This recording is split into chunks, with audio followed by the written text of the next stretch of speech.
Hoje em dia, toda a gente fala de investir. Mas quem é que ensina aos miúdos a pensar como investidores? Será que estamos a preparar os nossos filhos para poupar ou para multiplicar valor? Este episódio não é sobre ações, fundos ou criptomoedas. É sobre mentalidade, visão de longo prazo e hábitos que começam na infância. Prontos para mais um episódio? Então vamos falar monês.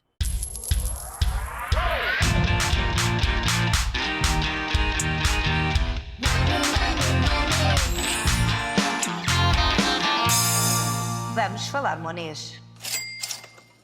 Olá, sejam muito bem-vindos a mais um episódio da terceira temporada do Vamos Falar Monês, o podcast que ensina a língua do dinheiro às crianças e adolescentes de forma leve, prática e profundamente transformadora. Eu sou a Cristina Judas, educadora financeira infantil, fundadora da eMoney e a vossa guia nesta jornada. O convidado de hoje é investidor, fundador da 60 Degrees e alguém que fala de mercados com a clareza de quem os vive e com a consciência de quem sabe que educar financeiramente é mais do que ensinar números. Antes de tudo isto, ele também é pai e alguém que acredita que o investimento começa na mente. Comigo hoje, Nuno Pereira. Nuno, muito obrigada por estares aqui. É um gosto sempre receber-te, Obrigado trocar pelo figurinhas, convite. como eu gosto de É dizer. isso. Olha, e para começar, assim para começarmos mesmo pelo início, para darmos aqui mote, qual é que foi o teu primeiro investimento e qual é que tu consideraste que foi aquele que mudou a forma de tu veres o dinheiro? Lembras-te? Podes nem te lembrar, não é? Ahm, por acaso é curioso, que é, ainda há pouco tempo tive esta discussão com várias pessoas, que é, no meu ponto de vista, o dinheiro não é o objetivo. E, portanto, acho que é uma boa maneira de pormos a questão, que é aquela eterna pergunta: o dinheiro traz felicidade? Não, mas ajuda. E quando as pessoas percebem isso, percebem que o dinheiro é simplesmente um desafio. Se nós vivêssemos dentro de um jogo de computador, o dinheiro seriam os pontos do jogo, não é? Que normalmente associamos o dinheiro ao sucesso e às vitórias. E para mim acaba por ser uma expressão de eu não aponto a fazer muito dinheiro ou a ter um certo retorno financeiro. Aponto a ganhar o jogo. Eu quero fazer o melhor possível, ultrapassar dificuldades, criar soluções. E isso muitas vezes nasceu quando eu era mais novo, de querer provar um ponto, que era independente, que conseguia fazer uma coisa que os adultos diziam que eu não conseguia. E lembro-me assim que o meu primeiro investimento a sério foi lá nas festas da Terrinha.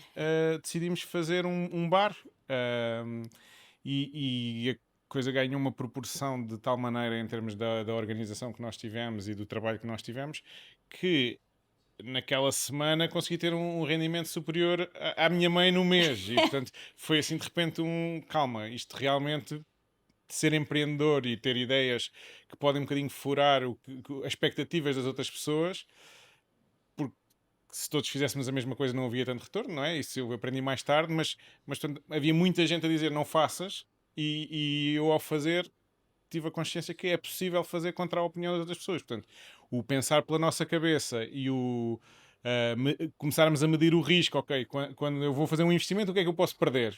E o que é que eu posso ganhar? E essas questões começaram realmente cedo. E isso é muito curioso o que estás a trazer, porque realmente depois, para quem já investe, não é? E ter essa visão de que a história da manada, não é? Que é, está todo mundo a dizer para fazer não sei o quê, e é, se calhar, mais ou menos, não é? Porque às vezes também depois é a é muito história de. difícil, exatamente. Que é, pois, às vezes eles têm razão, porque às vezes é tão óbvio, não é? Exato. E portanto, às vezes nós temos que fazer parte da manada. Mas aí eu acho que tem muito a ver com, ok, eu tenho uma identidade e uma ideia de como fazer as coisas. E depois é preciso medir os riscos. Ok, eu posso ir contra a opinião de toda a gente, mas qual é que é o risco que eu estou a correr? Vou perder 100 euros ou vou perder 100 milhões de euros? Claro. Pronto, e aí tem um impacto completamente diferente. E É, qual é que foi aquele que te fez aprender mais? Foi esse também? Foi esse que acabou por te ensinar mais sobre, eu, sobre a eu, forma como vês o dinheiro? como vejo o dinheiro, tive várias lições ao longo da vida porque fui escalando a dimensão e a complexidade.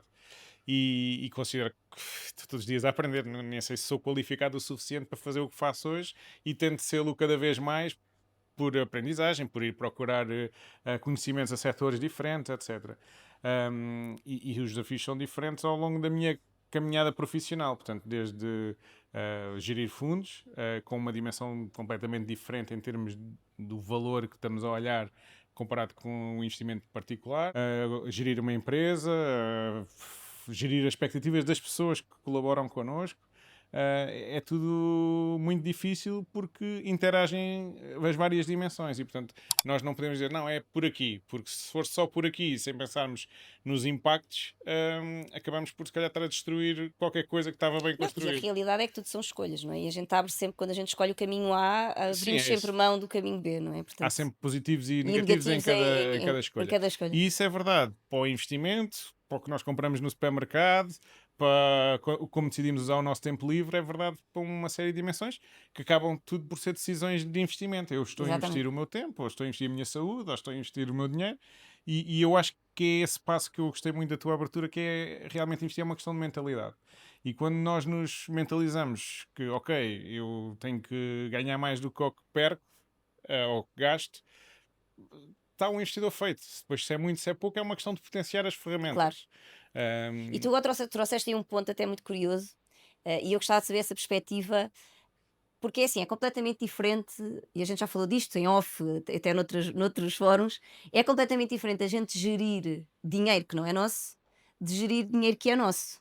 E até mesmo, não só pela dimensão, obviamente, mas a nível emocional. Porque às vezes a gente pode ter aquela sensação de que gerir o dinheiro dos outros é muito mais difícil tomar decisões sobre o dinheiro dos outros do que o nosso. Eu tenho uma perspectiva um bocadinho diferente, estou certa ou estou errada? numa primeira fase é muito mais difícil, porque nós realmente estamos a receber a confiança de alguém e não queremos errar de todo, Uhum, não é? E às vezes, especialmente no mundo dos fundos, em que os investimentos não são individualizados, as pessoas compram uma estratégia ou um uhum. track record. A maior parte das pessoas não está a comprar a mesma coisa, porque uns têm uma ideia, outros têm outra, outros estão a comprar o histórico, outros estão a comprar o futuro, outros estão a comprar aquele Uma gestor. percepção que cada um tem, não é? Exatamente. E portanto nós não conseguimos satisfazer todas as pessoas, especialmente quando há muita volatilidade ou momentos negativos de mercado. O... Torna-se mais fácil quando nós profissionalizamos um bocadinho a visão, que é dizer assim, ok, existe uma estratégia, existe um perfil de risco e eu estou a fazer o meu melhor para cumprir este dever fiduciário.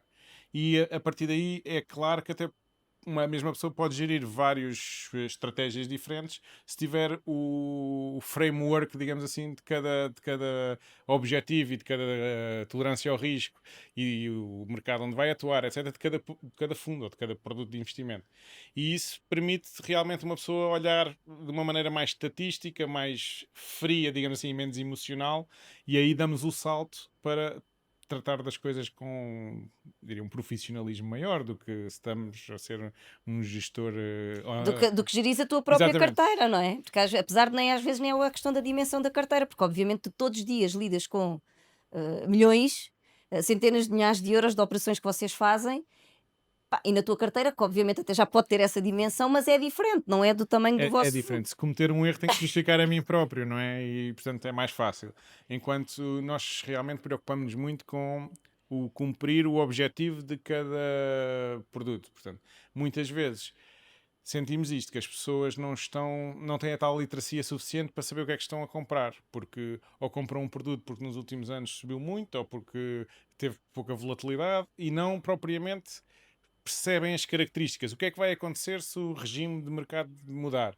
Se as pessoas que percebem isso, ou que já viveram isso durante algum período, porque já estão investidos há 3, 5, 10 anos, acabam por ser muito mais tolerantes e perceber melhor as explicações do que é que aconteceu e porque é que algumas decisões foram tomadas. Então isso agora faz mudar. Isto é sempre assim, fora do script completamente.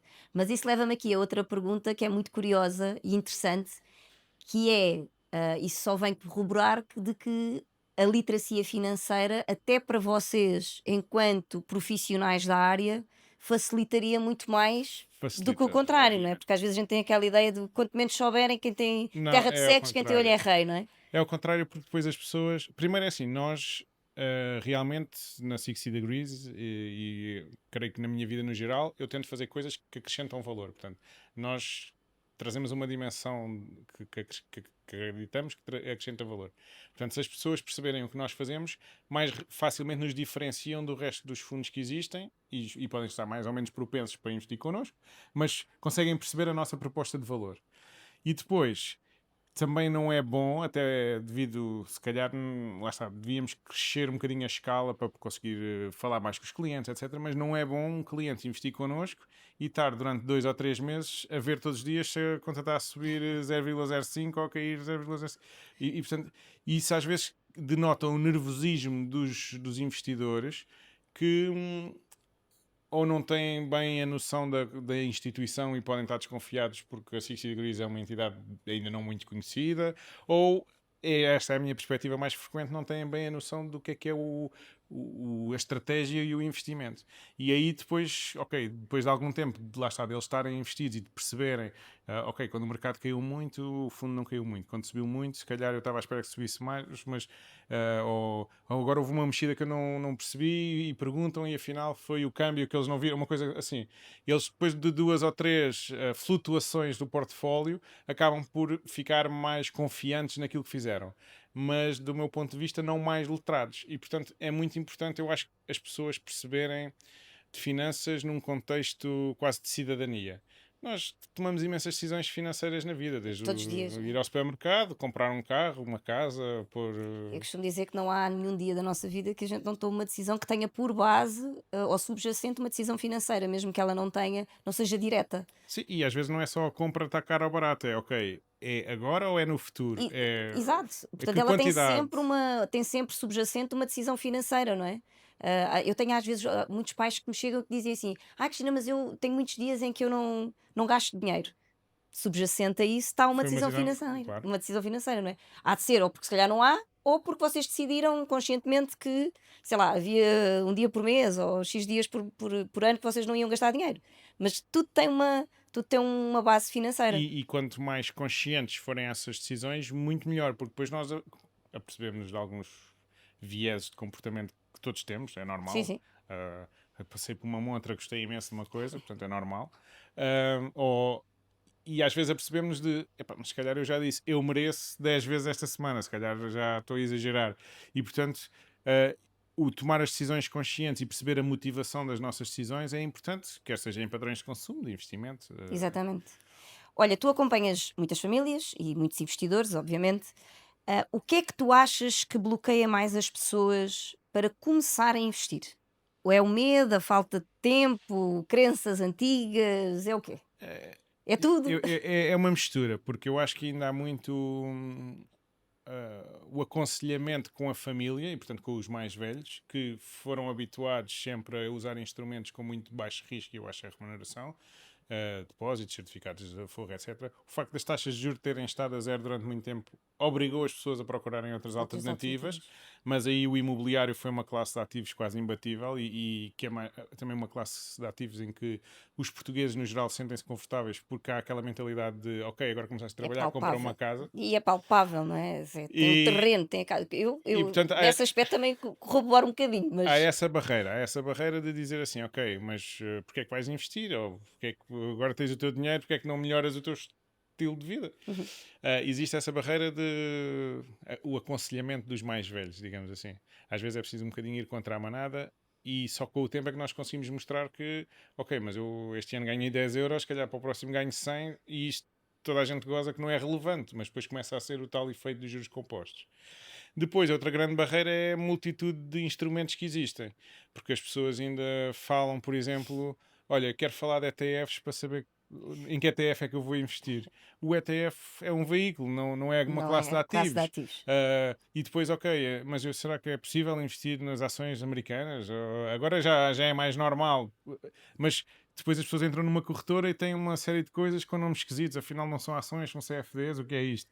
E portanto, isso é Não, e às uma. vezes a mesma ação é porque está em bolsas diferentes, é logo uma confusão. Assim, mas como assim? É o mesmo ticker e está. Exatamente. Isso é uma barreira muito grande porque as pessoas muitas vezes não fazem parte de uma comunidade ou de um grupo que possa tirar dúvidas e então até vão cheias de entusiasmo e gastam 1 ou 2 horas a tentar perceber qualquer coisa, mas depois não é o suficiente, então param durante uns meses. Depois, quando voltam, porque houve outro trigger qualquer que os levou.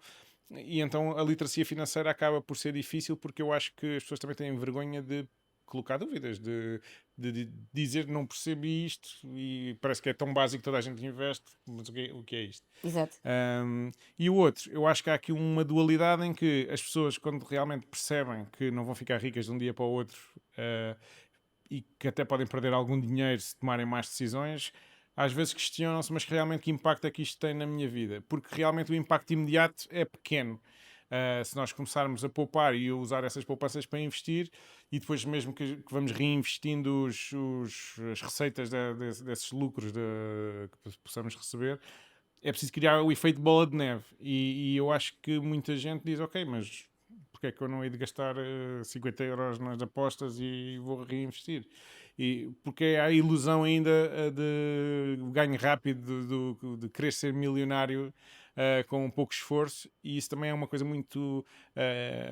Estão a falhar a palavra, embebe na cultura portuguesa, que é, nós vemos as estatísticas de quanto dinheiro se gasta em apostas Sim, e isso é é assustador, não é? É assustador. uma coisa muito enraizada a história, mas eu acho que isso é um bocadinho, é mais do que português, é mais, Sim, é mais, mas é interessante porque eu tive por acaso esse último estudo de 2000 não, agora já vai sair de 2025, mas eu por acaso estive a ler com detalhe o relatório de 2024 das apostas. Porque eu comecei a notar que começava a haver aqui uma grande movimentação deste grande mercado, que isto gera bilhões, e é muito interessante que é assim, temos um mercado que está regulado relativamente às apostas e que aparece a toda a hora, em todo o lado, patrocina tudo e todos em todo lado. E quando falamos de literacia financeira, até para as pessoas perceberem o que é que isso quer dizer de apostar, nós estamos aqui, mais uma vez, a tentar metralhar ondas, porque são guerras completamente desiguais, não é? Quando estamos a falar de uma coisa e quando estamos a falar outra. E curiosamente, esse estudo trazia uma coisa que me chocou, que foi os países que mais dinheiro movimentam em apostas, quer dizer, até acaba por não ser antagónico, que movimentam, mais dinheiro movimentam nas apostas são normalmente ou países mais iletrados ou países mais pobre. mais pobres, exatamente porque, pronto, lá está. Eu acho que tem a correlação é direta, É, realmente.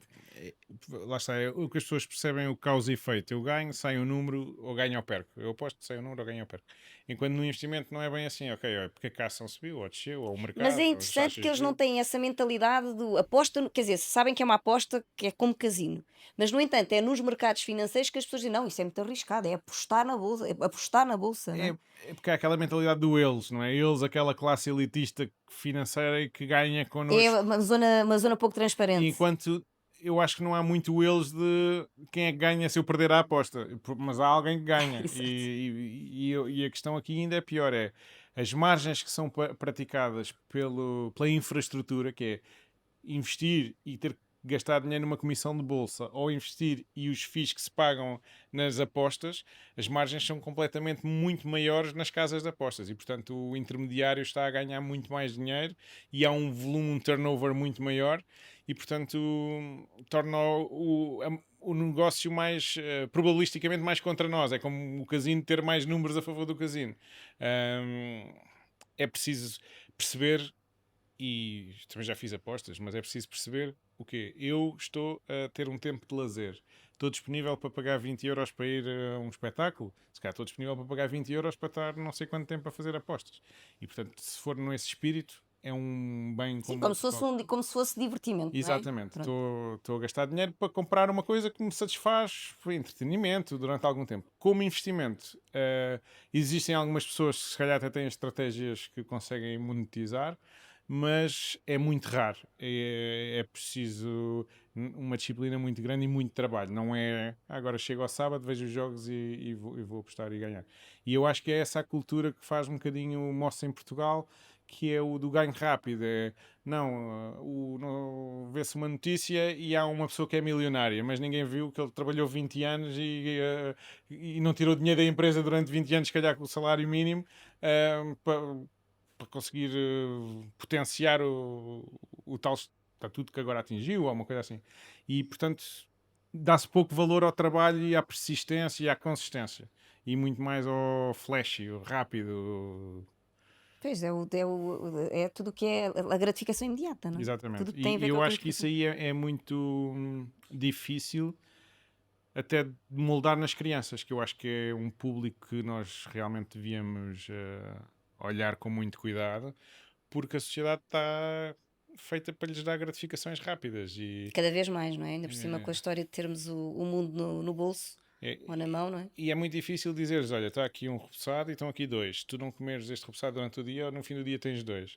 E há miúdos que vão simplesmente comer imediatamente o Sim, repousado. que sabe, vão entrar um bocadinho naquele espírito, sei lá, se chega ao fim do dia.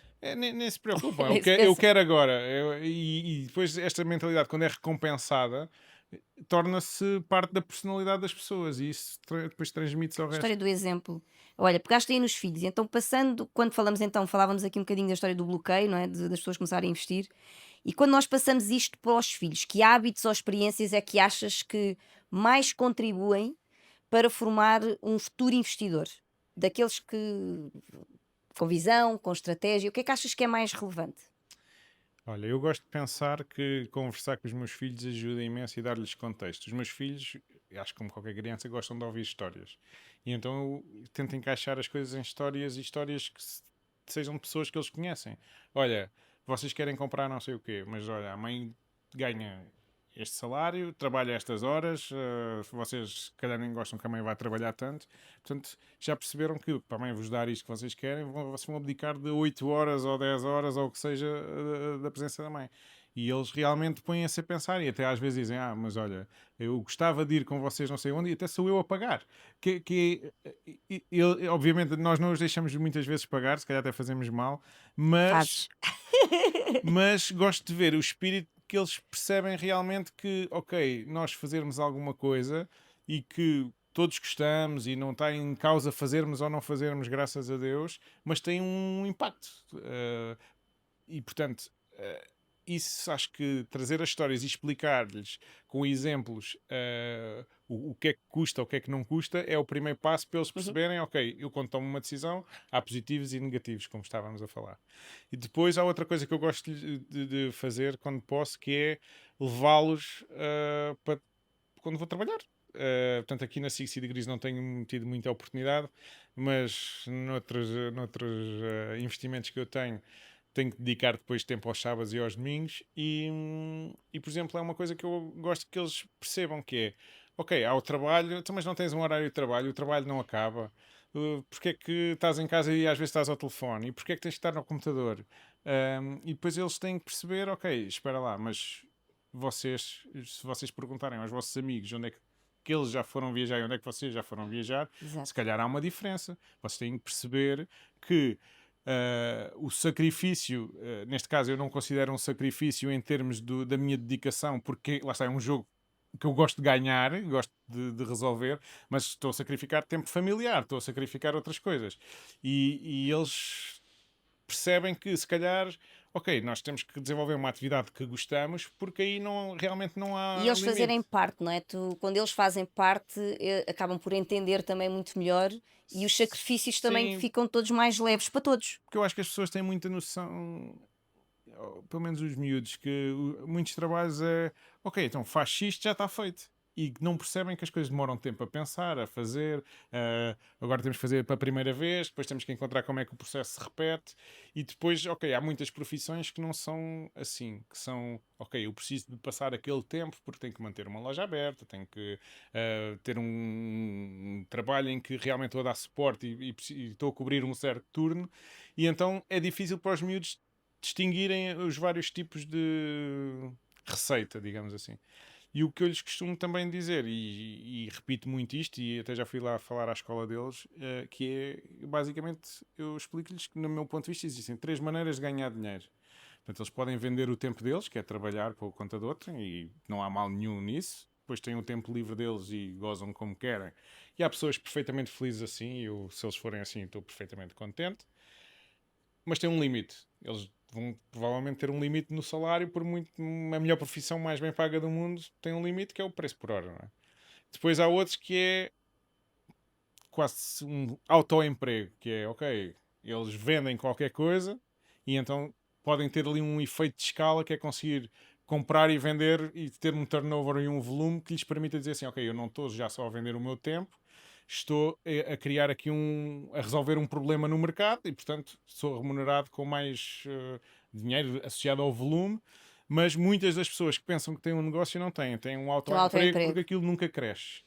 E a terceira é assim, é pensar assim, eu sou um gestor de recursos, eu compro matéria-prima, o tempo de outras pessoas, transformo numa solução que individualmente estes recursos ou estas pessoas não conseguem fazer e ao gerir este bolo arranjo uma solução e vendo. E aí estou realmente a adicionar valor na cadeia de valor. E já tenho uma estrutura muito mais complexa, com mais responsabilidades, porque no dia em que não houver dinheiro para pagar os ordenados, é bom que o empreendedor tenha dinheiro para pagar os ordenados. E no dia que houver lucros também é bom para receber os lucros, mas isto traz uma complexidade muito maior à atividade e portanto não há mal nenhum em escolher só uma destas alternativas, em misturar as três, qualquer que ela seja. Agora, existem consequências das nossas Lá opções. está as escolhas, não é? Portanto, nós ao conversarmos sobre isto, eles muitas vezes dizem: pois, então este sítio tu identificas com o número 2, ou então esta pessoa está a vender o tempo ao senhor. Exatamente. E é muito interessante porque eles começam realmente a conseguir identificar as diferenças e isso depois rapidamente eles conseguem transportar para a vida deles, não é? Sim, e mais que isso, que eles conseguem perceber a motivação das pessoas. Então, mas estávamos na fila para ser atendidos e a senhora fechou. Mas porquê? Porque provavelmente não vai ganhar Não vai nada. ganhar nada. Exatamente. E portanto, o facto de eles perceberem isso também ajuda depois na vida a nós A fazer as conseguir. suas próprias escolhas, não Sim, é? e quando vamos fazer uma negociação, quando vamos pedir alguma coisa a alguém, nós temos que perceber o que é que move a outra pessoa, o que é que eu posso dar à outra pessoa de valor para podermos fazer uma troca, não é? Um negócio só é bom quando é bom para as duas partes. E portanto. E tu estás a trazer aí um conceito ainda hoje de manhã, falava isso quando fui arranjar o cabelo e pronto, isto vem sempre estas conversas quando sabem o que é que eu faço e então depois falam-me sempre dos filhos e etc, e vinha a história do ganhar dinheiro. E então eu estava-lhe a explicar exatamente o que tu estavas aqui agora a falar, não é? Que um dos grandes problemas que a gente tem, ou que eu deteto cada vez e já são muitos pais, que tem a ver exatamente com a forma como as pessoas estão enganadas relativamente ao trabalho ou querem transmitir o trabalho, porque vem muito por esta perspectiva de nós trabalhamos para ganhar dinheiro. Quando na realidade a gente não trabalha para ganhar dinheiro, não é? Em qualquer empresa, qualquer pessoa que esteja a fazer o que estiver a fazer, dentro de um desses três modelos, está sempre a gerar qualquer valor. E é por força de gerar esse valor que nós somos remunerados. E eu acho que esta mudança de mentalidade, às vezes nestas pequeninas coisas, estas pequenas explicações, são muitas vezes estes tais bloqueios que geram nos adultos e que depois, obviamente, vamos transmitir de forma muito inconsciente, obviamente, às crianças e vamos repetindo este ciclo, não é? E tu aí, ao fim e ao cabo, estás a pôr os teus filhos a explorar, a perceber que há outras perspectivas, há outras formas, não é? Não é preto ou branco, não é. Exato, e eles podem trabalhar uma fase, depois decidir, olha, não quero trabalhar, mas se calhar tenho que baixar o meu custo de vida e quero ir fazer, sei lá, uma viagem de mochila às costas, ou quero explorar ser pai durante não sei quanto tempo. Portanto, todas essas hipóteses existem. Se houver um pensamento e um planeamento, vão ajudar de certeza. Agora, eu acho que muitas vezes as pessoas também sentem uma pressão financeira muito grande e isso também leva-as a entrar num Uhum. ciclo negativista, que é eu preciso trabalhar para ter dinheiro porque senão cai-me a vida em cima. Sim, porque E, é esta questão, a gente cá em Portugal ainda tem muito isto, não é? Que é a dificuldade em nós realmente podermos trabalhar naquilo que queremos. Se bem que eu acho que é sempre uma escolha, não é? As pessoas têm sempre a opção de fazer outras coisas. Mas ainda temos muitas pessoas a trabalhar só porque têm que ter um rendimento ao final do mês, não é? e eu acho que é isso que depois leva a que as pessoas dizem assim, ok, eu trabalhar em A ou Ou trabalhar em trabalhar em B B é é igual, eu indiferente. quero é aquele salário. E portanto leva-as a que elas não tenham realmente a iniciativa de depois, se calhar, olha, não gosto disto, vou então tentar fazer aqui uma atividade paralela ou tentar, sei lá, criar qualquer coisa na internet ou ter uma atividade de artesão, qualquer coisa que pudesse ser paralela e perceber funciona, não funciona, dá para mudar de vida. E as pessoas acabam por ser muito conformistas. Primeiro é um bocado o espírito histórico que nós temos. E depois é porque realmente sentem que é difícil mudar de vida. Porque eu não preciso saber a vida dos outros, basta-me saber as minhas, os custos têm aumentado de ano para ano e é difícil mudar de vida. Ou uma pessoa realmente se mentaliza que demora algum tempo e precisa de uma consistência grande antes de ver Resultados, é resultados. verdade. Ou então é muito fácil chegar ao fim do dia e ir um bocadinho ao café e eu mereço não sei o quê e manda-se vir, faz um Uber clique e Eats. compra-se da internet portanto, e depois as pessoas não medem bem os impactos financeiros e não só que isso tem. E mais recentemente tenho-me apercebido realmente que se calhar até as hormonas e o cérebro das pessoas está a mudar com esta cultura de gratificação fácil.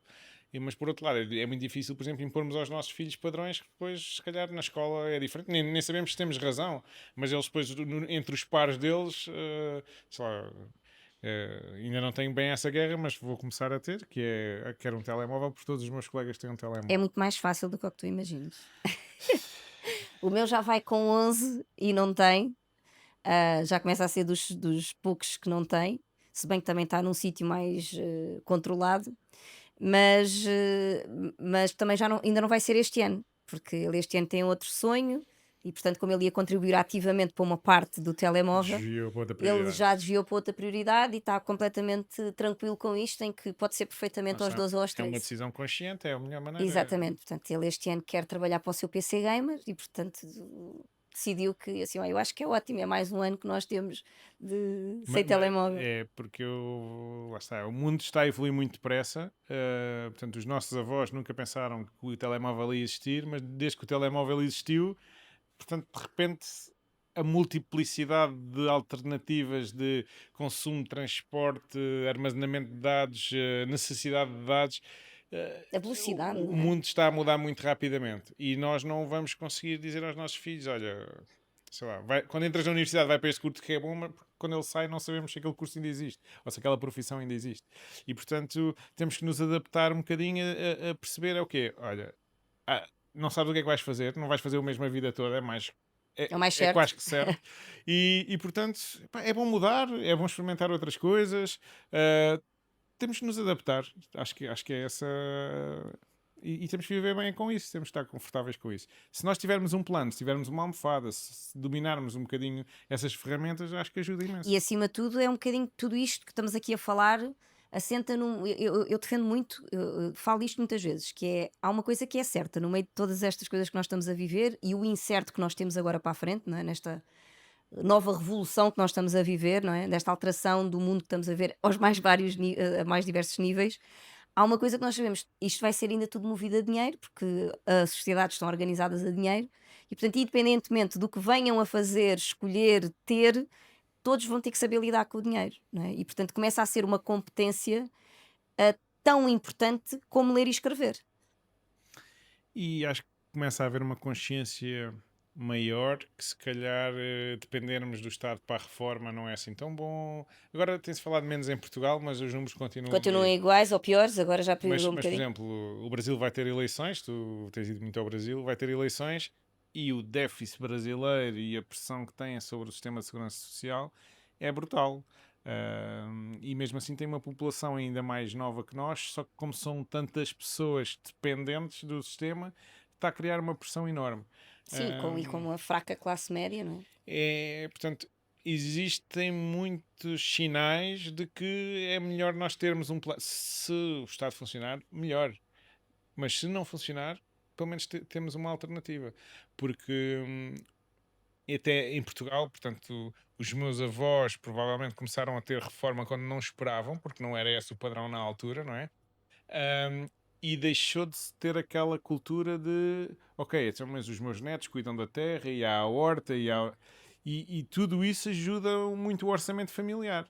E eu acho que nós hoje em dia vivemos num mundo tão a correr, tão para as redes sociais, para que realmente às vezes há coisas do antigamente que podiam nos ajudar em termos de filosofia, não voltar à horta, mas o facto de dizermos assim, o slow living, o podermos, se calhar não precisamos de tantas coisas e o podermos pensar assim, calma, mas se isto me acontecer, será que eu consigo baixar para ali? E eles tinham que estar preparados exatamente porque não contavam com o Estado para nada, não é? Exatamente. Portanto, guardavam o dinheiro para o funeral. E estavam mentalizados para isso. E mentalizados nós não para isso. estamos. Eu acho que o maior problema não é nós não sermos capazes, é o choque se algum dia isso acontecer.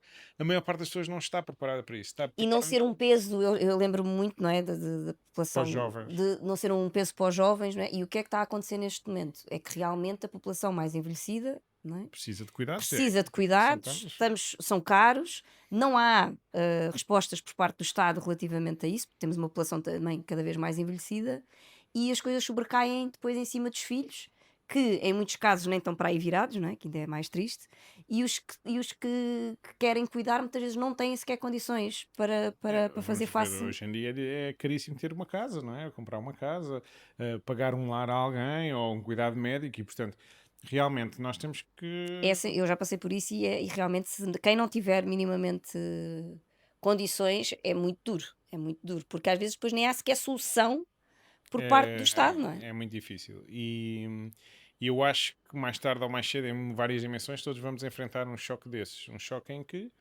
não somos capazes por alguma razão ou tem um custo muito grande.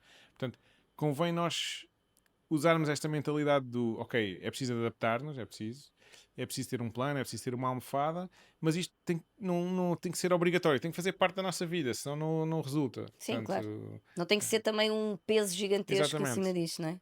Tu falas muito de investimento consciente. Aliás, tivemos aqui muito tempo a falar sobre investimento consciente. Como é que esse conceito pode ser aplicado à educação dos filhos? Já falaste aqui de várias maneiras, mas de forma mais formal. Eu acho que é ter um plano, é mesmo escrever. Dizer assim, ok, tu tens não sei se é este o preceito certo, mas ok, tu tens um rendimento, seja uma mesada, seja porque trabalhas, o que seja, e parte dele vai ser investido. E agora vamos escolher os investimentos e vamos ter que esperar alguns anos para ver o retorno deles. Portanto, convém começar com os miúdos cedo, que é para eles depois não terem a tentação de mexer no dinheiro muito depressa e que é para realmente eles perceberem, ok, mas espera lá, eu há 10 anos investi 10 e agora isto vale 100. E os meus amigos passaram de 10 para 12, porque foi a mesada que lhe aumentaram. Aumentaram. Pois. E, portanto, realmente convém fazer investimentos. E temos que ter esta consciência também, que é os miúdos têm o tempo a favor deles, portanto convém se calhar ter um perfil mais agressivo, mais arriscado. Não vai correr bem todos os anos, nem todos os dias, nem todos os meses, mas em média, o que nós sabemos do passado é que é esta a decisão correta. Por muito que custe, que às vezes, lá está, poupar 10 euros custa muito a muitas famílias, mas por muito que custe ver oscilações, é essa a decisão estatisticamente correta. Correto. E agora pegando aí, falaste aqui já na questão da escolha e de começar a investir. Antes de nós abrirmos uma conta ou de escolher os produtos, que 3 perguntas achas que uma família deveria fazer antes de investir para os filhos? Acho que há uma parte que deviam perceber que é quanto é que custa abrir uma conta, gerir a conta, comprar um produto financeiro, tem uma comissão de compra, tem uma comissão de gestão, o que é que custa? Porque também, atenção, se for zero, é impossível, ninguém oferece nada a zero. Alguém está a ganhar dinheiro convosco de alguma maneira, porque vocês estão a comprar Sim, se é zero, o produto só é a pessoa. e portanto, isso é um muito mau sinal quando nós não percebemos como é que a pessoa com quem eu estou a comprar qualquer coisa ou como é que essa pessoa está a ganhar dinheiro. Portanto, sim, um colega meu que diz: a minha mulher não vai às compras com obrigadinhos, e é verdade. Portanto, todos nós temos que ter consciência que realmente quem está a trabalhar e a prestar um serviço tem que estar a ganhar de alguma maneira, e quanto mais transparente isso for, acho que é um bom indicador. Outro é perceber o nível de risco. Na conta bancária não se põe muito porque há o fundo de garantia de depósitos, portanto, se nós formos abrir uma conta bancária até 100 mil euros, em princípio está coberto. Toda a gente espero que tenha esta noção que se for preciso, é preciso alguém pôr lá esse dinheiro, Esse porque o dinheiro fundo de garantia não tem exato, para para funcionar. mas, portanto, à partida estamos confortáveis com o sistema bancário, mas nos investimentos é preciso perceber, ok, eu estou a comprar um unit link, estou a comprar um seguro de capital garantido, um fundo, que perfil de risco é que tem? Porque é para eu poder dormir descansado. Ok, se eu vou pôr os meus investimentos todos num único produto, se calhar primeiro não é boa ideia e depois, se ele tem uma grande oscilação, eu posso perder muito ali e ser mais emocional a tomar decisões. Portanto, o ter essa consciência e o diversificar ajuda. Acho que outra pergunta interessante é o que é que faz o investimento subir ou descer? Portanto, o valor do meu investimento muda com o quê? Nós muitas vezes ouvimos as pessoas: não, mas eu vou investir em obrigações porque pagam uma taxa de juros. Está bem, mas o valor das obrigações pode mudar e as pessoas percebem porquê ou como, quais é que são as variáveis que fazem mudar. O dinheiro está investido em ações se as ações subirem. Está bem, mas o que é que faz as ações subirem? É a economia melhorar? É o Estado ter mais dinheiro para gastar Portanto, cobrar mais impostos, é cobrar menos, é haver menos desemprego, mais desemprego, isso tem alguma influência sequer? Não. Portanto, As pessoas conseguirem começar a relacionar que aquilo que elas ouvem todos os dias acerca do mundo e, está diretamente relacionado com a forma como aquilo onde elas estão investidas vai e, performar ou não. e eu acho que isso traz uma certa responsabilidade para as pessoas, porque é dizer assim, espera lá, mas eu acredito em que o planeta não devia ter tanto lixo. Então eu quero fazer investimentos verdes. Está bem, mas o que é que faz as empresas subirem? Está de alguma maneira ligado ao sucesso com o ambiente? Não. Muito pouco. E portanto, se calhar não é uma motivação que esteja associada ao lucro das empresas. Então as pessoas têm que tentar perceber que, ok, quando investem, o que é que na realidade estão à procura? Estão à procura que as empresas tenham mais lucro. Como é que aquelas empresas têm mais lucro? É se isto acontecer, ok. E então tem que ter uma visão do mundo. Nós nos últimos anos assistimos a alguns conflitos no mundo, não é? As empresas que produzem armas e munições estão Dispararam. em altas. E portanto, isso leva ao quê? Não é quem concorda com as armas, mas quem tinha uma visão do mundo em que se apercebeu que as tensões estavam a aumentar, a probabilidade de conflito estava a aumentar, pôde pôr essa visão a trabalhar para si próprio. Eu acredito que o mundo vai para ali. Então, put your money where your mouth is. Então, ok, vamos realmente investir nisso. Não vejo isto como uma aposta, se for visto do ponto de vista, ok, há um Há um racional, enquadramento, exatamente, não há um é? enquadramento que leva que as variáveis que fazem mexer o meu investimento. Há um Uh, contexto, não é? e depois há uma gestão de risco, não vou pedir um empréstimo e pôr tudo na mesma ação de defesa só porque acho que aquelas balas é que são muito boas. Portanto, tem que ser depois um enquadramento de portfólio e de gestão de risco para o investimento. E isso sim acho que faz sentido, que é, ok, nós investirmos no S&P 500 quando não temos uma ideia de para onde é que o mundo vai, parece-me uma boa alternativa. Estamos a investir nas maiores empresas, ninguém trabalha para perder dinheiro, etc. Mas se nós temos uma ideia para onde vai o mundo, ou pode ser verdadeiro ou não, mas estamos dispostos a correr esse risco para o bom e para o mau, em termos de risco e recompensa, podemos pôr uma parte dos nossos investimentos nisso. E eu acho que as pessoas, quando tomam decisões de investimento conscientes e vão-se apercebendo como é que o mundo funciona na realidade. Ok, mas o que é que motiva aquela pessoa? Como é que aquela pessoa está a ganhar dinheiro? E depois transportam isso para o contexto de empresas. É perfeitamente plasmável Sim, sim. para construir um investimento temático com base no que nós acreditamos No que para as onde é que o pessoas mundo vai. acreditam, não é? Olha, há uma tese agora recente, que já não é assim tão recente, mas tem havido assim uma onda ultimamente, até também por força. Por um lado é a tal história, quando um tema começa a ser mais vezes falado, tem as coisas boas e depois também tem as coisas menos boas. E ultimamente tem aparecido assim uma tese grande de que investir para os filhos é sobre escolher entre PPRs e ETFs. Ahm, e a questão é, mas se o verdadeiro investimento for ensinar comportamentos e não produtos? Tu falaste logo isto no início, que é a história da gente continua por escolher produtos e não classes de ativos. É, Qual é a tua opinião acerca eu, disto? eu acho que, primeiro, eu sou defensor que é preciso pagar para aprender. E pagar é o preço do mercado, que é. Nós, na realidade, podemos ser muito teóricos, mas só quando começamos a investir, e ainda no dia fui almoçar com um colega, que é investidor nos mercados financeiros pá, há 20 anos. Aliás, ele despediu-se para fazer os modelos dele e não sei o quê. Ele diz: eu vou ler os livros e todos os erros dos investidores que estão mapeados, a não sei o quê, eu passo por eles todos. Eu fiz este e continuo a fazer aquilo. Portanto, é impressionante isto, que é realmente nós só pagando o preço do mercado é que nós vamos aprender. Mas o verdadeiro investimento é isso, não são propriamente nem sequer se é ações, obrigações ou PPRs ou ETFs, é a metodologia, é o hábito, a consistência com que nós fazemos as coisas. E muitas vezes podemos nos aperceber mais à frente que somos pessoas diferentes do que éramos há 10 anos, não é? E esses hábitos moldam-nos. Mas eu acredito que se for feito de uma maneira consciente, lá está, molda-nos para melhor, que é, ok, eu detetei uma área onde eu podia melhorar e eu incorporei esses hábitos na minha vida. Eu gostava imenso de fazer exercício todos os dias.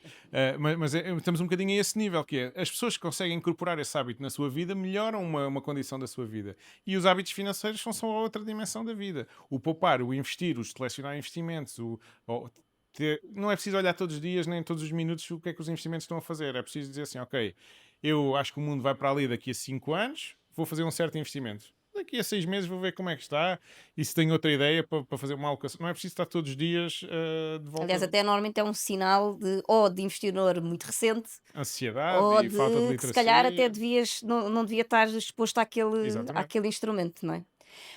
Qual é que foi o erro de investimento que mais te ensinou? Não sobre os mercados, mas sobre ti. Eu sei qual foi o maior que tu já tiveste, mas Não, mas acho que já tomei algumas decisões emocionais, especialmente na minha carteira.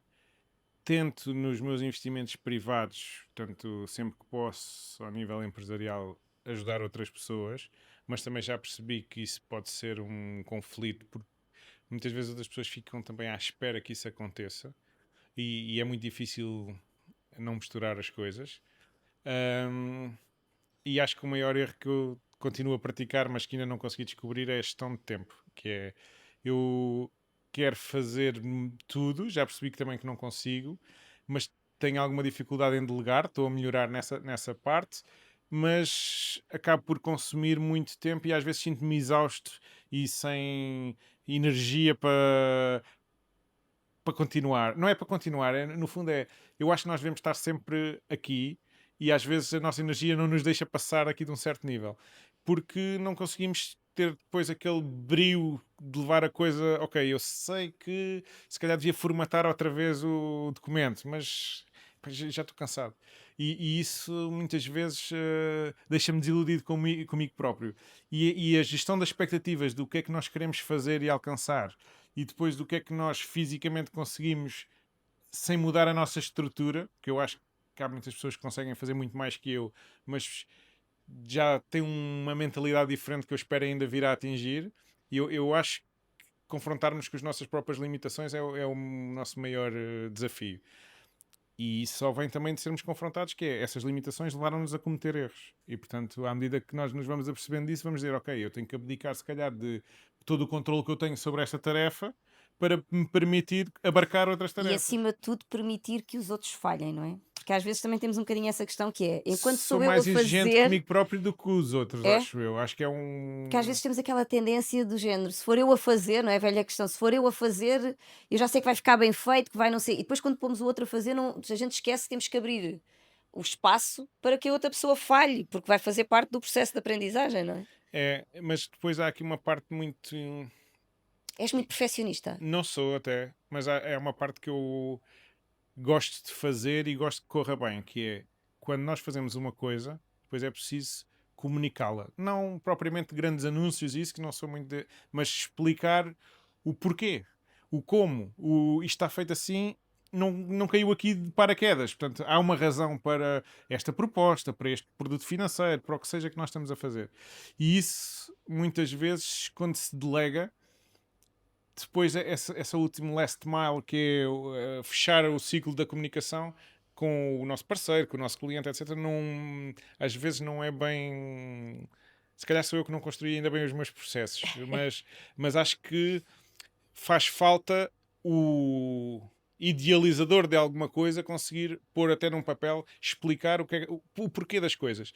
Porque muitas vezes as nossas soluções, muitas vezes, a maior parte das vezes, não são perfeitas. As nossas soluções são perfeitas para o problema que nós percebemos. Muitas vezes nem é aquele que nos descreveram. E não é aquele que as pessoas querem resolver. E portanto, se nós explicarmos o porquê que fizemos as coisas, muitas vezes as pessoas vão dizer: ah, mas eu tenho outra necessidade ou tenho outra variável. Se calhar temos que considerar isto. E eu acho que isso ajuda a haver um diálogo maior e a melhorar as soluções, em vez de, às vezes, as pessoas receberem uma coisa que estão insatisfeitas e até nem é culpa de quem fez o trabalho, é de culpa da E também há a mensagem. falta do feedback, não é? Não sei se notas muito isso. Eu acho que em Portugal é uma Nós coisa que se temos que pratica muito forçar pouco, mais não isso a é? acontecer. Pratica-se muito pouco porque ainda se considera muito que o feedback É negativo, é negativo, não é? Eles no Brasil têm uma expressão fantástica, não sei se conheces, vou dizer um palavrão, mas vocês desculpem, que é o fudgeback. E eu acho que as pessoas ainda têm muito esta noção associa. de associam muito, não é? Que de feedback, quando eu estou a dar um feedback, principalmente quando é para criticar qualquer coisa, não tem a ver contigo. E as pessoas personalizam muito isto, não é? Que é como se fosse uma coisa pessoal. Às vezes eu Eu, faço esta analogia que é, imagina, não estiveste bem numa reunião. Eu estou a criticar a maneira como estiveste na reunião, mas não te para estou a melhorar, criticar a exatamente. ti. não é? E a pessoa diz assim, não, ela está-me a criticar a mim, como eu tive na não, nada disso. Mas ainda há muito este carimbo, não é? Ah, acho que também este tempo que nós vivemos em que somos todos muito individualistas também Também. ajuda. Mas por outro lado, lá está, nós também temos que perceber que as estruturas das nossas empresas, das nossas instituições são pequenas Pequenas, é muito micro e e, média empresa. e portanto é Micro e muito pequeno, baseada em pessoas e menos em em processos. processos. E isso eu acho que é o grande desafio, até diria, de Portugal como um todo, como eu vejo muitas coisas, que é passarmos daquela fábrica que foi o senhor que começou na garagem e que foi fazendo por intuição. E agora como é que profissionalizamos aquilo? Ok, não é só lá pôr um gestor que vem do MBA e três engenheiros. É fazer com que as coisas não dependam de uma pessoa específica, não dependam de haver uma pessoa que se lembrou de que tem que carregar naquele interruptor todos os dias e no dia que não carregar ninguém sabe que era preciso carregar naquele interruptor. E portanto eu acho que isso é um próximo passo. Primeiro é o que eu estou a sentir agora na minha evolução ao nível da empresa, que é dar mais feedback sobre o que é que são os objetivos da empresa, que áreas existem, para as pessoas que estão a trabalhar numa certa área perceberem que existem outras oportunidades, às vezes que não, até podem não ser para eles, mas podem ser para colegas deles, para clientes que estão a falar sobre um tipo de investimentos e afinal temos outras alternativas, ou até para as pessoas perceberem que, ok, espera lá, mas a empresa, eu às vezes ouço aqui no corredor qualquer coisa, mas o que eu ouvi até fica com a impressão errada. Nós estamos a crescer imenso em vez de estarmos com dificuldades, ou estamos à procura de mais pessoas em vez de estarmos à procura de despedir pessoas. E portanto, eu acho que darmos mais informação é bom para toda a gente. Um, em Portugal compartimentamos muita informação, não é fácil. Cada vez que eu acho que me percebo que tenho menos tempo, então sou muito mais aberto, porque eu também espero que as pessoas sejam muito mais abertas. Não há tempo para rodeios, então vamos direto ao assunto. E isso depois entroncando aqui de volta, se calhar, nos investimentos. Também é importante, porque ajuda-nos um bocadinho a ganhar uma característica que é aquele ruído das notícias, o sobe, o desce, etc. Nós também temos que ser capazes de um bocadinho aliar-nos disso e De ir anular, não ao é? que conta, focarmos-nos no que é que realmente nós percebemos que faz movimentar o nosso investimento e nas nossas E o que prioridades. faz sentido para aquela pessoa, não é? Porque a história dos soundbites, não é? As pessoas, ai, agora está tudo com a IA, está tudo com não sei o quê, e às vezes dá vontade de a gente dizer assim: ok, então se está toda a gente a olhar para o norte, que tal vocês tentarem olhar para outras coisas? Não quer dizer que não vá funcionar na mesma, mas não é? Parece que é a história da moda, continuamos muito. No mercado existe muito a ideia de enquanto a música toca, Enquanto a música. há sempre Exato. alguém a dançar. E portanto é difícil às vezes nós posicionarmos de uma maneira que não é aquela que está na moda.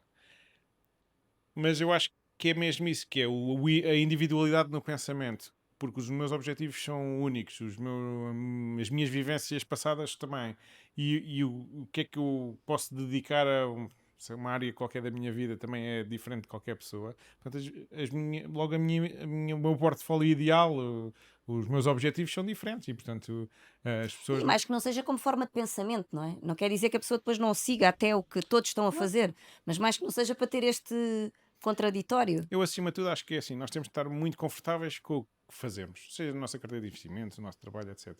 A partir daí, há espaço para fazer testes. Olha, e se eu puser isto, ok, epá, agora passei a dormir mal, se calhar tenho muito dinheiro investido. Então, reverte. Reverte. Mas se tivermos uma base que se vai construindo, acho que é a E melhor que tenha o tal maneira. racional que tu falavas por trás, não é? Acima de tudo, a gente saber porque é que está a fazer as coisas, não é? Exatamente. Olha, vamos fechar aqui com um quiz final. E eu vou-te pedir para tu escolheres, portanto, temos aqui 10 perguntas, mas tu vais escolher dois números de 1 a 10. Cada número vai revelar aqui uma pergunta surpresa. Estás pronto? 7. Queres o 7?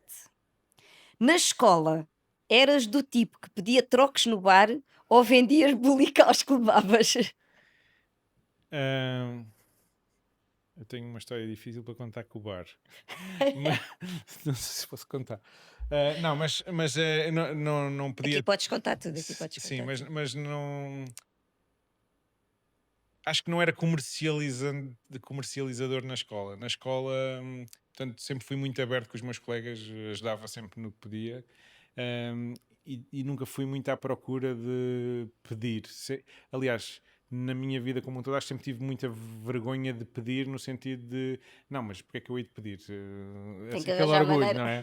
E também sei que isso não está 100% correto. E portanto acho que me punha mais do lado do vendedor de bulicaus, mas Próximo número, de 1 a 8. 10.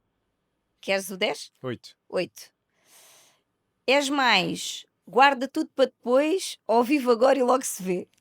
Sou mais guarda tudo para depois. E porquê? Porque para mim, esta questão que vinhamos a falar da vida ser como se fosse um jogo é um bocado assim. E então eu acredito muito em semear muitas coisas e depois elas virem a crescer. Nesse aspecto sou muito guarda tudo para depois. A vida familiar tem-me vindo a obrigar a apreciar um bocadinho o agora, mas mesmo na parte, digamos assim, de tarefas, como também me sinto muito sobrecarregado, estou sempre à última da hora, parece que estou sempre a apagar fogos, então também me sinto muito um guarda tudo para depois, é sempre até à última. E acho que há um equilíbrio diferente para cada pessoa, mas do equilíbrio é que há alguma razoabilidade. E portanto acho que consideraria guarda tudo para Guarda tudo depois. para depois. E última, que é aqui a pergunta extra: o que é que nunca pode faltar numa infância feliz? Eu acho que, acima de tudo, nós consideramos uma infância feliz quando temos boas memórias. Uhum. Portanto, obviamente a família acho que faz parte dessas memórias, mas há pessoas que não têm essa sorte, não quer dizer que tenham mais memórias só por si. Mas o que nós tentamos dar aos nossos filhos são experiências, seja o estarem com os avós, seja o poderem experimentar atividades diferentes, nem que seja uma vez só para ver se gostam, seja o poderem ir ver sítios diferentes e pessoas diferentes. E eu acho que é isso é que lhes dá uma infância feliz, que é terem confiança neles próprios, porque vão ter experiências diferentes, obriga-os a enfrentar coisas que eles não estão muito confortáveis, a conhecer pessoas que eles se calhar não iam conhecer de outra maneira, e a criarem memórias com pessoas que estão próximas à família nesse processo. E portanto eu acho que a memória é o que nós queremos, não sei se é o que dizemos que é o que faz falta numa infância feliz, mas é o que nos faz lembrar de uma infância feliz. A neurociência fala um bocadinho sobre isso, sabes? Quando as pessoas conseguem ter memórias de infância e memórias de infância muito cedo, que tipicamente, obviamente, dos estudos que se fazem é porque normalmente representam uma infância feliz. Eu conto isso muitas vezes, porque na minha história, como tu sabes, houve uma situação drástica e é muito curioso porque a memória que todos nós temos é de uma infância muito feliz, apesar de tudo. Muitas histórias, muitas memórias, muitas viagens, até ter acontecido o que aconteceu e mesmo durante. Portanto, é muito, muito interessante isso que estás a dizer. Eu concordo contigo, mas nem toda a gente concorda com o que a gente está a dizer. Nuno, mais uma vez foi um gosto ter-te aqui. É sempre um prazer falar contigo. Hoje foi uma conversa um bocadinho diferente, um Ora, bocadinho aqui puxar um bocadinho mais o pai e a infância e trazer aqui a tua realidade para esta infância que eu acho que é tão, tão relevante. Espero que tenhas gostado e tenho a certeza que os nossos ouvintes também vão adorar ouvir-te. obrigado pelo convite e sempre que eu puder ajudar em alguma coisa, sintam-se à vontade para fazer reach out. Obrigado. Obrigada. Porque no fim, ensinar a investir não é só sobre dinheiro, é sobre visão, liberdade e legado. E vocês que nos ouviram até aqui, quero fazer-vos um pedido especial. Gosto, like, sigam o canal e partilhem com outras famílias. Hoje tivemos o prazer de ter connosco Nuno Pereira, gestor da 60 Degrees e uma pessoa que eu acho que é incrível de ouvir sempre. Não vais querer perder o próximo episódio. Até lá, não se esqueçam, vamos falar monês.